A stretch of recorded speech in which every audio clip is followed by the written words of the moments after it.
आवाज लगाई, कन्हैया नहीं बोले, श्याम सुंदर नहीं बोले, माधव फिर भी नहीं बोले। भीम ने कही तुम काहे बोले हो? तुम तो अर्जुन के साथ बड़े बड़े मखाने खीर खाई रहे हो। टूट गई हमारी हड्डी हड्डी, हो गया भैया युधिष्ठिर का राजस्व यज्ञ, हम चले। कन्हैया ने सोची कि ना बोले तो कहा भीम भाग जाए। ये भगवान ने आवाज लगाई, कौन हो तुम? भीम ने कहा अच्छा 75 बार बुलाया तब बोले नहीं, अब बोले कितनी तेज।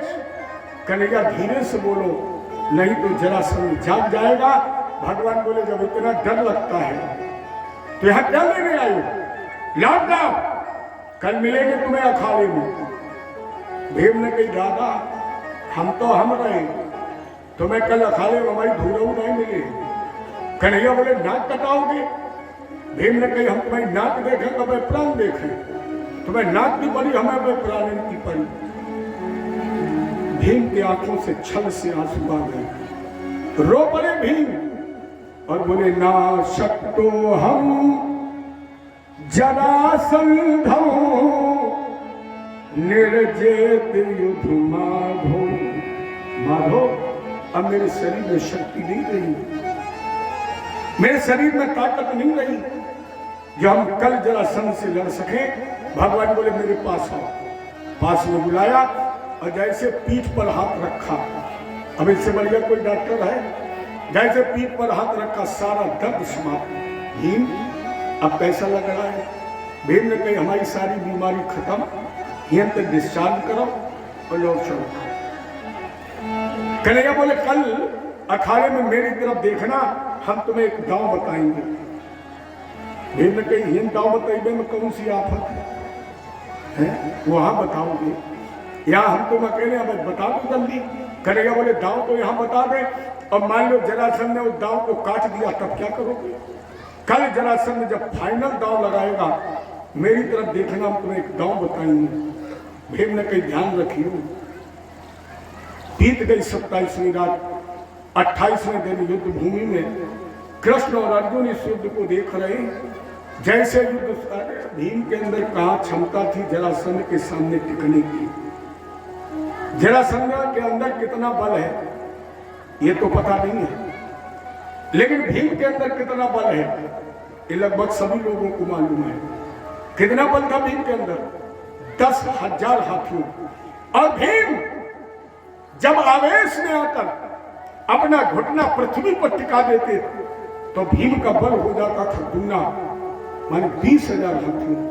वो भीम जिसने कुरुक्षेत्र के मैदान में मंदोदरी को दिखाने के लिए रथ हाथी घोड़े ऊंट खेत की तरह आकाश में फेंक दिए, उस भीम को फूल की तरह मसल दिया जरासंध ने।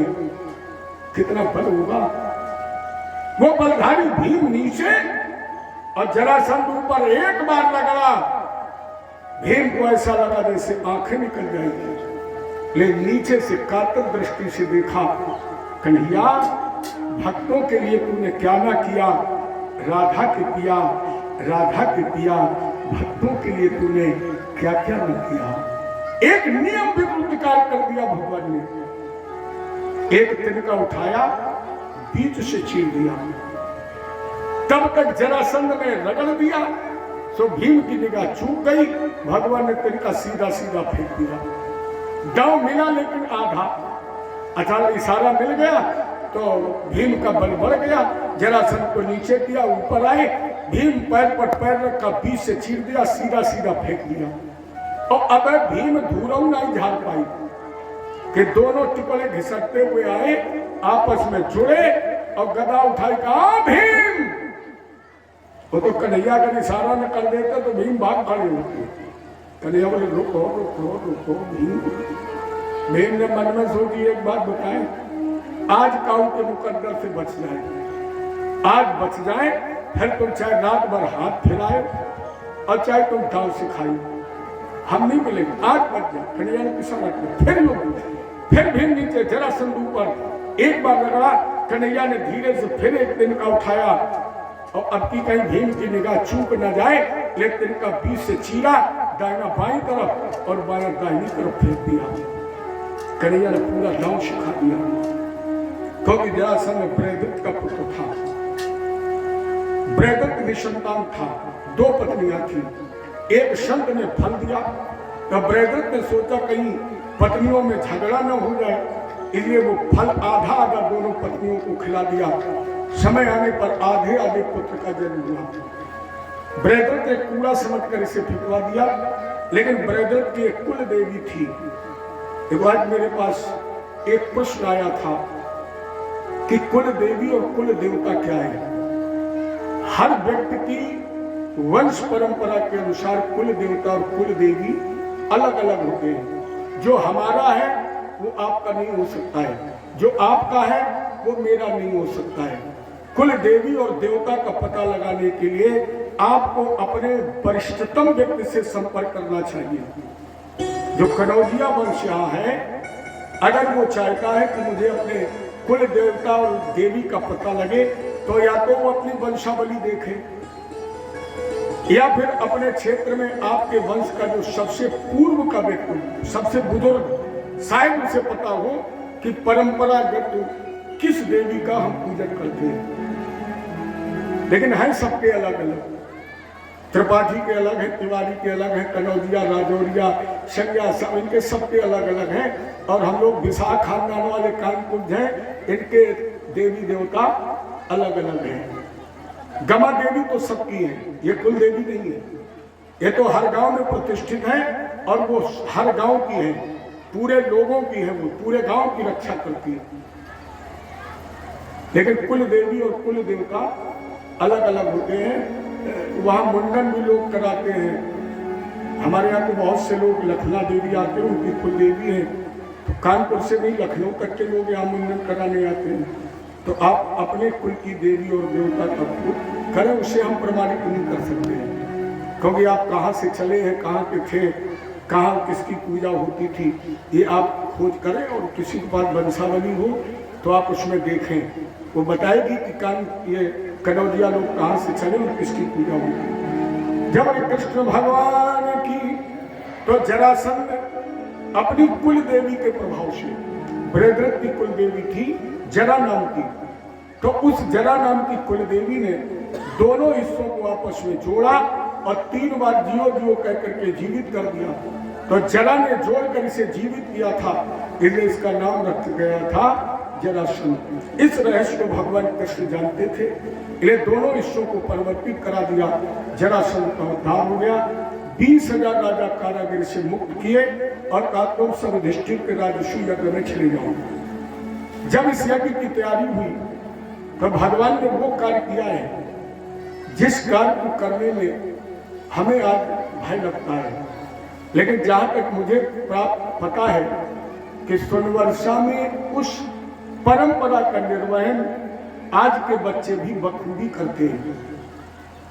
लोगों ने कहा कि कल आप देखना, आप जानते हैं कि इस यज्ञ पांडाल में सबसे ज्यादा पवित्र क्या है?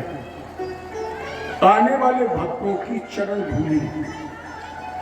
जितने भी भक्त बैठे हैं, सबसे ज्यादा अगर कुछ पवित्र है तो उनकी चरण धूलि, चरण रज। और इसके बाद अगर इस पांडाल में कुछ पवित्र होगा कल, तो भक्तों के द्वारा भोजन करने के बाद, प्रसाद ग्रहण करने के बाद छोड़े हुए जूठे पत्तल, यही 2 चीजें पवित्र हैं।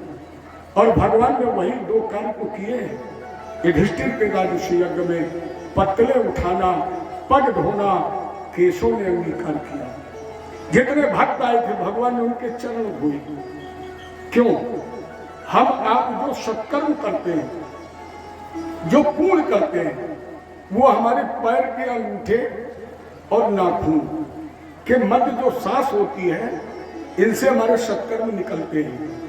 जब हम धोते हैं तो वो निकले हुए सत्कर्म उस जल में प्रवेश कर जाते हैं। हम अगर उसे पान करते हैं तो वो पूर्ण और सत्कर्म हमारे शरीर में प्रवेश कर जाते हैं। तो वैसे तो सबसे श्रेष्ठ है कृष्ण वहां, लेकिन जब भगवान ने पत्तलें उठाई और पग धोए तो जितने भी लोग वहां बैठे थे उन सबके पूर्ण भगवान कृष्ण में प्रवेश कर गए। ये भगवान कृष्ण के समान वहां कोई पुण्यात्मा अब था ही नहीं।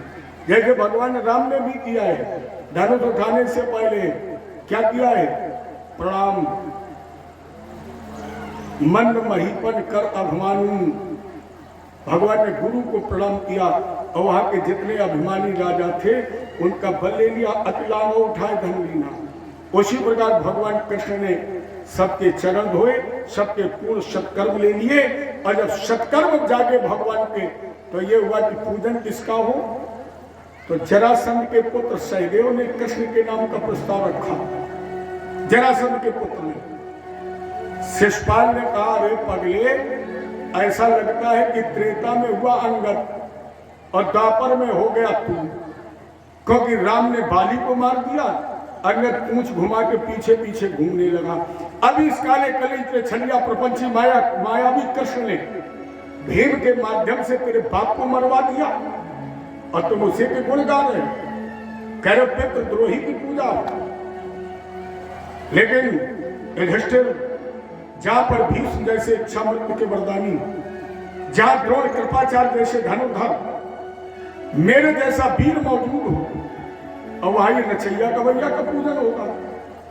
भगवान कृष्ण ने कहा, शिशुपाल बिल्कुल तुम ठीक कह रहे हो। क्यों? भगवान ने इशारा किया, शिशुपाल वीरों का बाल नबा का हुआ, निर्बल ही सदैव से सताए गए। वीरों का बाल नबा का हुआ और निर्बल ही सदैव से सताए गए। अपाद अपना टेढ़े कभी काटे गए और सीधों पर आरे चलाए गए। सिंह न बल पर चढ़े कभी अब बकरे ही बलबेदी पर चढ़ाए गए। विषधर को दूध पिलाया गया, लेकिन किचुआ कटिया में फंसाए गए। वीरों का बाल नब्बा का हुआ और निर्बल ही सदैव से। माता जी भी प्रसन्न होती है तो भक्त से कहती बकरा चढ़ा दो, आप कहिए कि शेर चढ़ाओ, क्योंकि माता जी जानती शेर के चक्कर में पड़े नहीं कि सवा शेर बने नहीं। शिशुपाल, लेकिन शिशुपाल फिर भी सारा दिन समझा और भगवान को 99 गाली दी गया। जैसे भगवान को 99 गाली दी, भगवान बोले शिशुपाल सावधान, अब तुम अपनी जीवन रेखा पर खड़े हो, अब एक शब्द भी मत बोलना। लेकिन शिशुपाल बड़ी जोर से हंसा और तारी छलिया, तुमने मुझे जरासंध समझ लिया है, तो मुझे समझते हो कंस, लोग मुझे दंभोज पुत्र चेत से मिला शिशुपाल कहते हैं, और मेरे होते हुए काले कलूटे गवैया नचैया का पूजन नहीं होगा। सभी गाली दी। भगवान ने कहा शिशुपाल,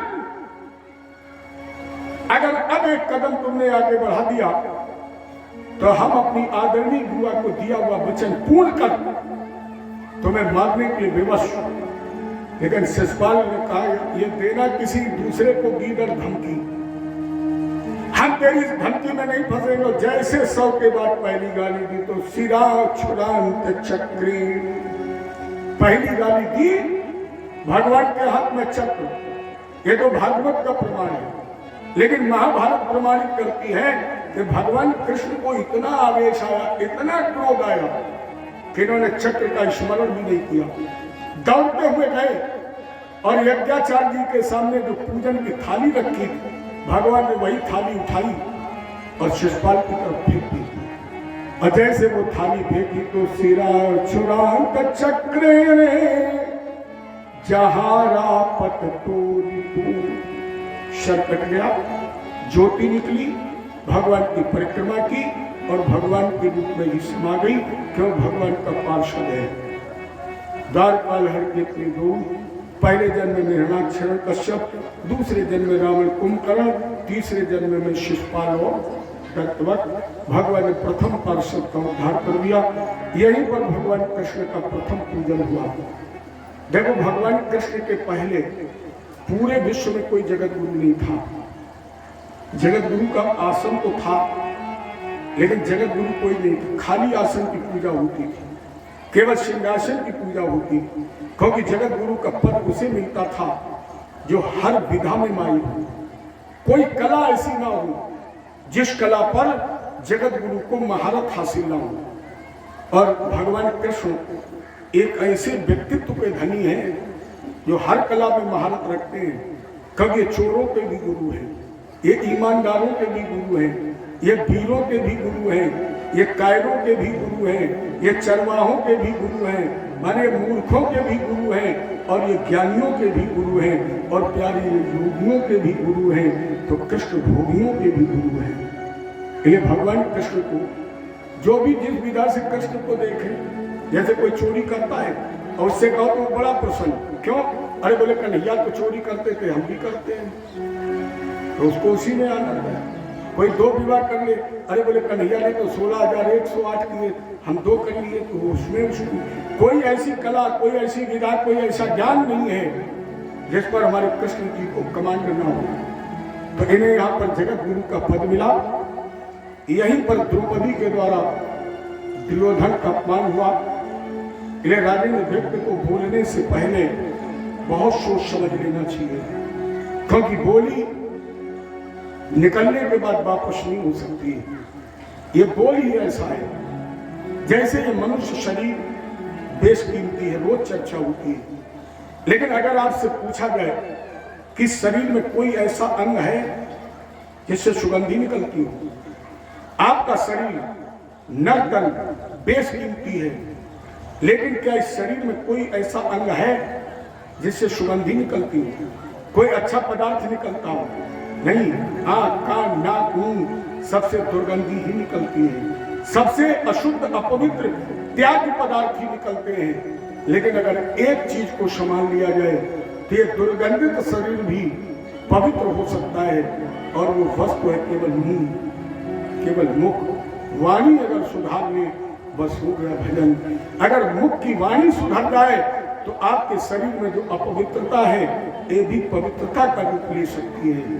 और नहीं तो द्रौपदी जैसे बोल गए। एक ही बात तो द्रौपदी ने कहा था, अंधों के अंधे होते हैं।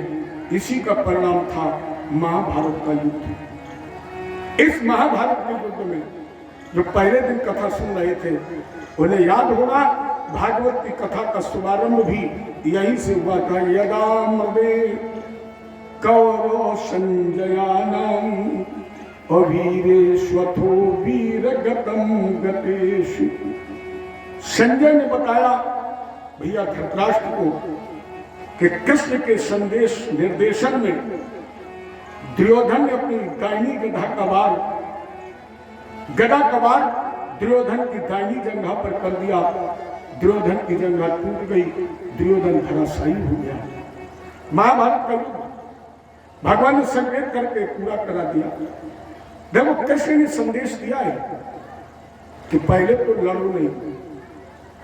कृष्ण ने कहा लड़ो नहीं, और अगर लड़ो तो फिर हारने के लिए मत लड़ो, फिर तो छल से, बल से, बुद्धि से लड़ो, केवल विजय के लिए। पहले तो लड़ो नहीं, और अगर लड़ो तो हारने के लिए मत लड़ो, इन प्रकार विजय के लिए लड़ो। भगवान ने दूसरा संदेश दिया, सत्य के साथ सत्यता का व्यवहार करो। पहले सत्य को समझाओ, और अगर सत्य न माने तो फिर सत्य के साथ सत्यता का व्यवहार करो।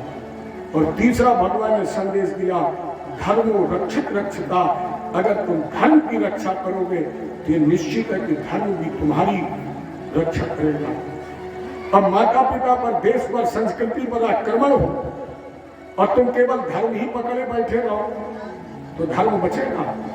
अगर माता पिता, देश, शास्त्र पर या आपके मंदिरों पर अतिक्रमण हो रहा है तो आप केवल धर्म पकड़ करके मत बैठिए, बल्कि इनको सबको बचाने के लिए अगर तुम्हें अधर्म भी करना पड़े तो भी धर्म है। इनको बचाने के लिए अगर तुम्हें अधर्म करना पड़े तो भी धर्म है। इसलिए भगवान ने कहा सठम साठ्यम क्षमा चलेगा और सत्य न्याय की ध्वजा फहरा दी।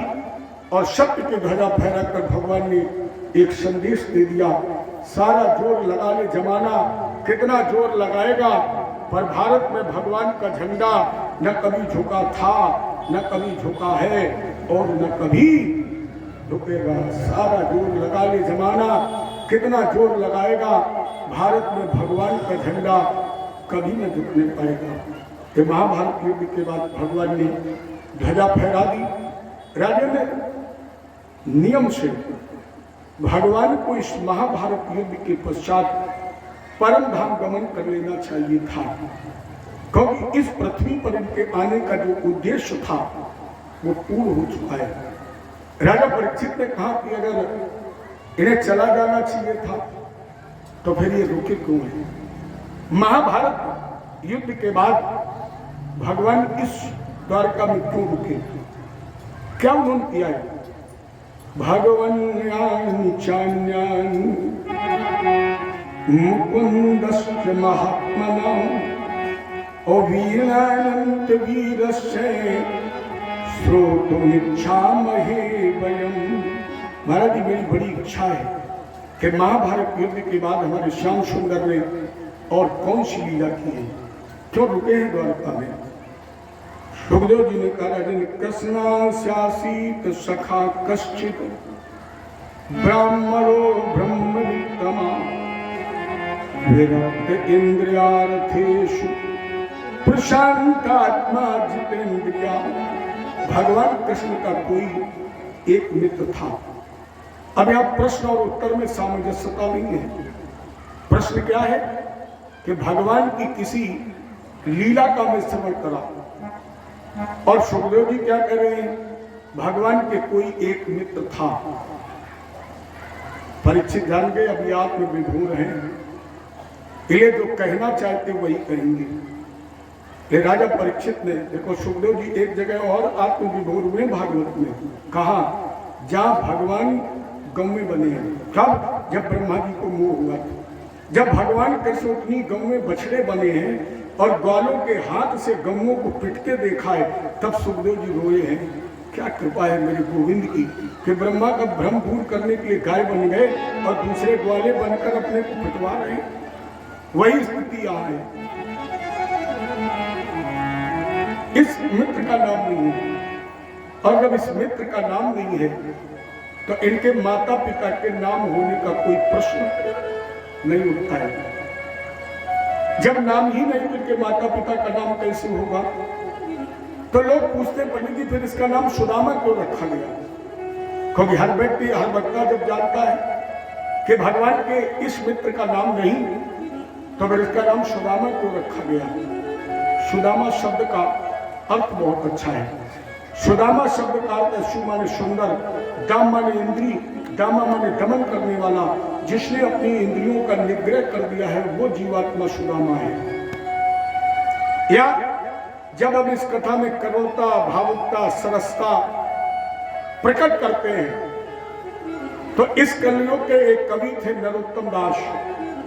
नरोत्तम दास कवि के जब कवित्वों का हम इसमें मेल करते हैं तो कवि ने उसमें भगवान के इस मित्र का नाम सुदामा रखा है। तो जब उन कवित्वों का आधार बनाता है तो ये बताना पड़ता है कि भगवान के इस मित्र का नाम सुदामा। ये कथा महाभारत का एक खंड है हरवंश पुराण। हरवंश पुराण में भी ये कथा है, लेकिन हरवंश पुराण की उस कथा में भी इनके माता पिता का कोई उल्लेख नहीं है। इस कथा को विस्तार रूप से साहित्य दर्पण में भी लिखा गया, लेकिन साहित्य दर्पण में भी भगवान के इस मित्र का कोई अता पता नहीं है। इस श्लोक भी स्पष्ट कह रहा है कृष्णास्यासीत, आसीत माने था, सखा माने मित्र, कश्यप माने कोई।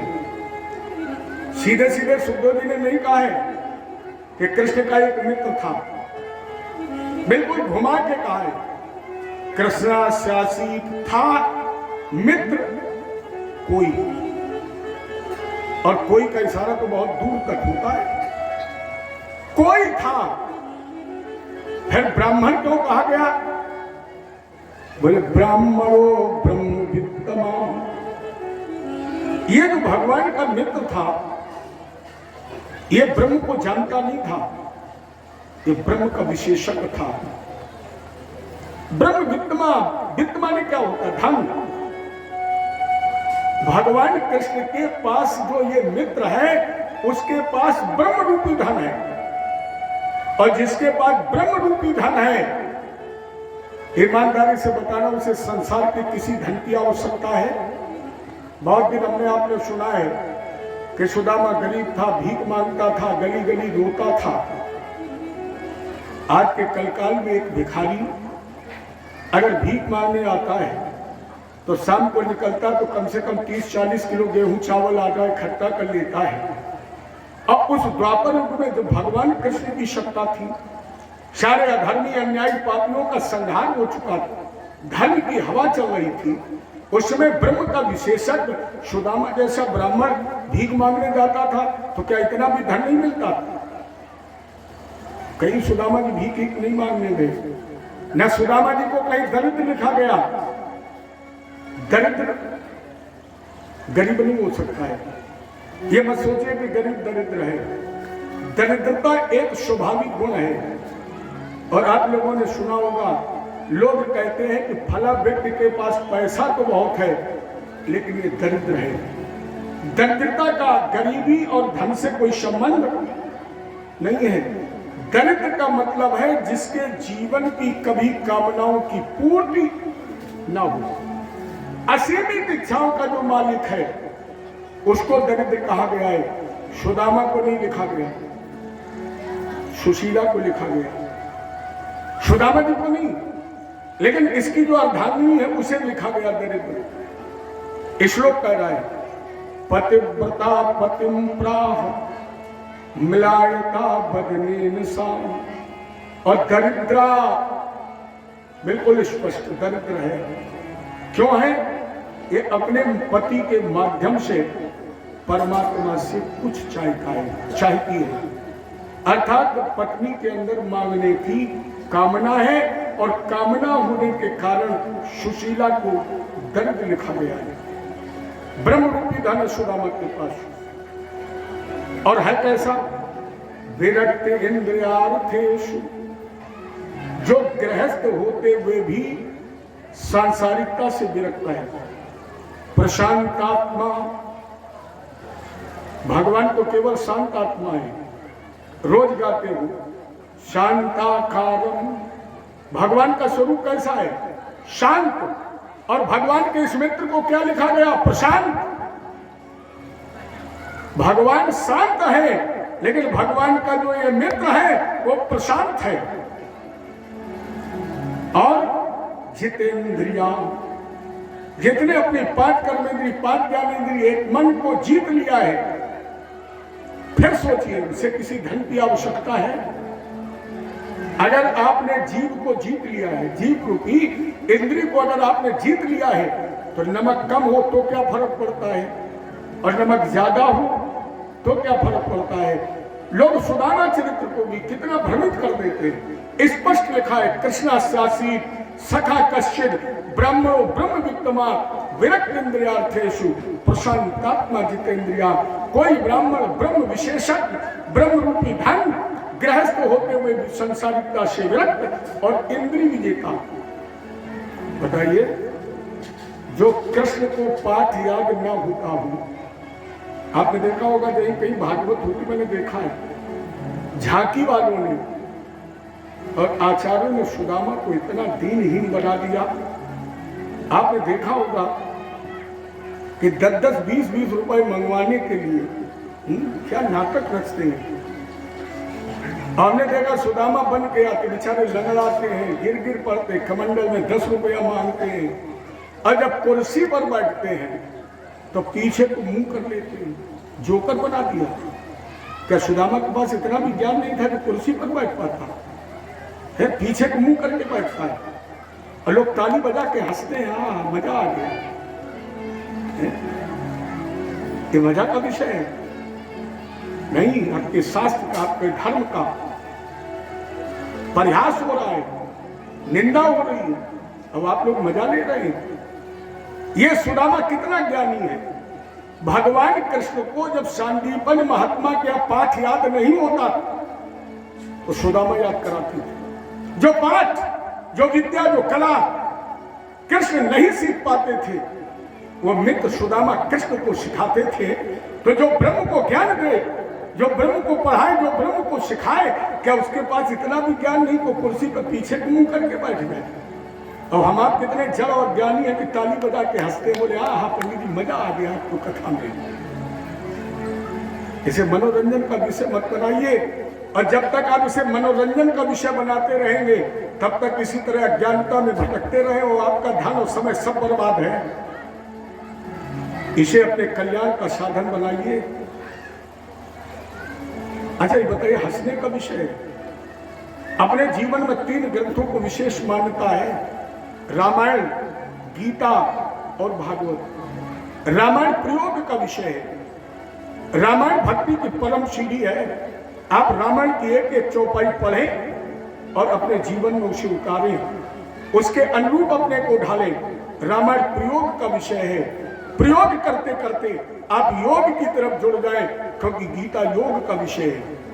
भागवत ना प्रयोग का विषय है ना योग का विषय है, भागवत वियोग का विषय है। और वियोग में हंसना नहीं होता है, वियोग में नाचना नहीं होता है, वियोग में रोना होता है। अर्थात भागवत रोने का विषय है। ये मनोरंजन का विषय नहीं, प्यारे भागवत मनोभंजन का विषय है। उसे सुननी चाहिए कथा जो मरना नहीं चाहता है, उसे नहीं सुननी चाहिए कथा जो सब कुछ साथ ले आना चाहता है, जो मरने की कला सीखना चाहता है, जो मृत्यु के भय से अपने को बचना चाहता है, उसे भागवत जी की कथा सुननी चाहिए। केवल मनोरंजन का विषय नहीं बनाना चाहिए, क्योंकि भागवत रिश्ते जोड़ती नहीं है, भागवत रिश्ते तोड़ती है।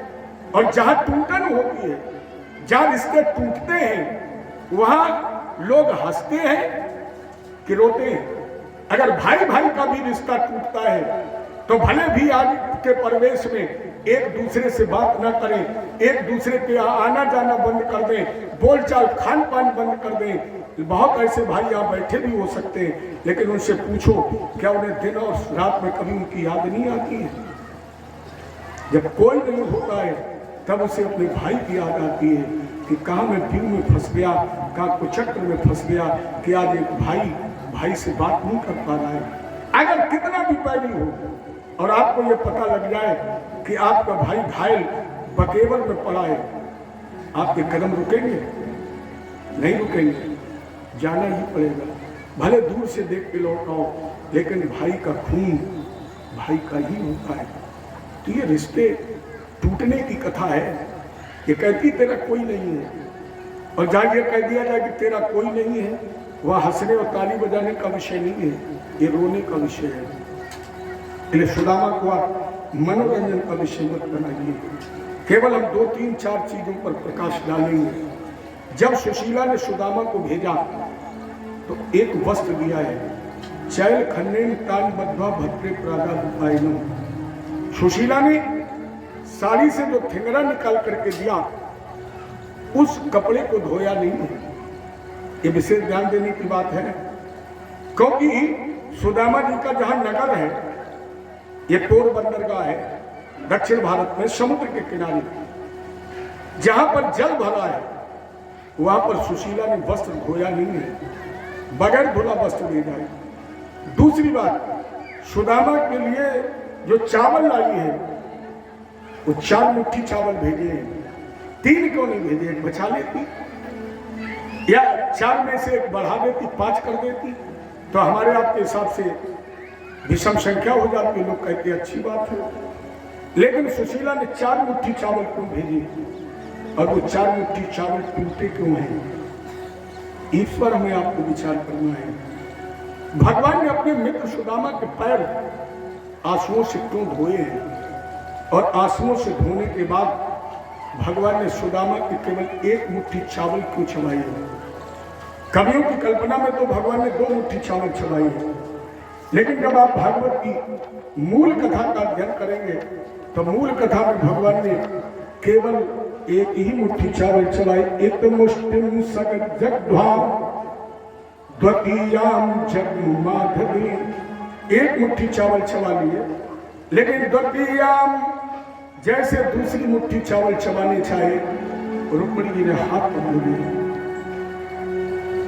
बिना धुला वस्त्र सुशीला ने भेजा, क्योंकि सुशीला धर्म पत्नी है। धर्म पत्नी का मतलब क्या है? जो पति को धर्मोन्मुखी बना दे। सुशीला केवल ये नहीं चाहती थी कि मेरे पति भगवान से कुछ मांगे, ये चाहती थी कि हम अपने पतिव्रत धर्म का पालन करें और पतिव्रत धर्म का पालन करते हुए अपने पति को परमात्मोन्मुखी बना दें, धर्मोन्मुखी बना दें। पहले धर्म पत्नी, इसके बाद नाम तो छोटा हो गया और फिर लोग कहने लगे पत्नी। पत्नी का मतलब है जो अपने पति को पतन से बचा ले, अपने पति को पतन से बचा ले, वो पत्नी है। लेकिन आज के परिवेश में ना तो धर्म पत्नी है और न पत्नी है। आज तो अगर जोड़ा जा रहा हो और आप पूछे भाई साहब देवी जी आपके साथ कौन है, तो वो तुरंत अकड़ के कहता वाइफ। वाइफ का मतलब है wife is knife for human life, wife is knife for human life. अब न धर्म पत्नी रही न पत्नी रही, लेकिन सुशीला धर्म पत्नी है, इसलिए पति को धर्मोन्मुखी बनाने के लिए भगवान के पास भेजा। बस धुला क्यों नहीं? सुशीला ने सोचा कि अगर वस्त्र मैंने धुल करके भेज दिया तो कन्हैया ये सोच सकते हैं कि मेरी भाभी के पास 2 वस्त्र हैं, तभी तो एक धुलेगा। अगर आपके पास 2 नहीं है, एक है तो धुल दोगे। सुशीला ने कहा अगर बगैर धुला वस्त्र भेजूंगी तो कन्हैया मेरे जान जाएंगे कि सुशीला के पास तन ढकने के लिए केवल एक वस्त्र है, तो भगवान को अगर देना होगा तो मेरे पति को मांगना नहीं पड़ेगा। और शायद कोई स्त्री नहीं चाहती है कि मेरे पति का सर कहीं झुके या मेरे पति को कहीं कोई याचना करनी पड़े। तो सुशीला ने कहा बगैर धुला वस्त्र भेज दूंगी तो भगवान जान लेंगे कि मेरी देवी के पास एक ही वस्त्र है, तो मेरे पति को मांगना नहीं पड़ेगा और भगवान बगैर मांगे दे देंगे। 4 मुट्ठी चावल क्यों भेजे?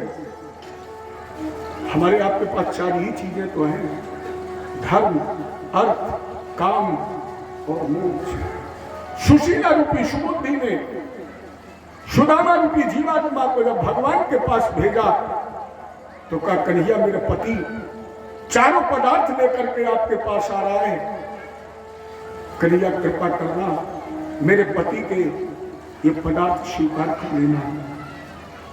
अब ये चावल टूटे हैं। अरे चावल किस रंग का होता है? श्वेत। श्वेत रंग सत्कर्म का प्रतीक होता है। टूटे हैं। शुद्ध जो चावल होता है उसे अक्षत कहते हैं। जो चावल शुद्ध होता है उसे अक्षत कहते हैं, लेकिन ये अक्षत नहीं है, टूटे हैं। मैंने सुशीला ने कहा कन्हैया मेरा पति 4 पदार्थ लेकर के आ रहा है, लेकिन मेरे पति के सत्कर्म टूट चुके हैं और टूटे हुए सत्कर्मों के पास आपके पास आ रहा है, इसलिए टूटे चावल भेजे। और सुदामा जी कर क्या रहे? वो पोटली कांख में छुपा रहे। क्यों? हर व्यक्ति का ये काम है कि वो अच्छे कर्मों को प्रकट करता है और जितने टूट फूट जाते हैं, जितने अनैतिक कार्य होते हैं वो हमेशा छुपाता है। उसी तरह सुदामा के जो सत्कर्म टूट गए हैं इन्हें वो कांच में छुपा रहा है, कोई देखना नहीं। जैसे इतने लोग यहाँ पर बैठे, मेरे समेत इतने लोग, आपने कक्षा 1 में जब से होश संभाला है तब से आज तक, जिस दिन से आपने होश संभाला है उस दिन से आज तक आपने जितने भी अच्छे बुरे कर्म किए होंगे वो सब आपको याद होंगे। कोई ऐसा नहीं है जिसे याद ना हो, लेकिन इतने लोगों में है जो कोई ये बता दे कि हम जब कक्षा 3 में पढ़ते थे तब किसी की पेंसिल चुराई थी, याद है? आपको नहीं, हमें भी याद है, लेकिन आप बता सकते हैं? छुपा रहे हो। याद सबको है, लेकिन वृंदावन कितनी बार गए हो? ये खड़े होकर बता सकते हो पंडित जी 15 बार तो हमने परिक्रमा की है। जिसे छुपाना चाहिए वो प्रकट कर रहे हैं। 15 बार परिक्रमा की है, लेकिन पड़ोसी के खेत से हरियाली खाली है, ये बताओगे? यही तो सुदामा रूपी जीव कर रहा है, टूटे हुए शब्द छुपा रहा है और उन छुपे हुए टूटे अपराधों के साथ सुदामा परमात्मा से मिलने जा रहा है। और जब जीवात्मा से परमात्मा का मिलन हुआ तो बाबा लिख रहे शन मुख हुई जीव मोई जब ही जन्म कोटि अघना सही तब ही षण्मुख हो जीव।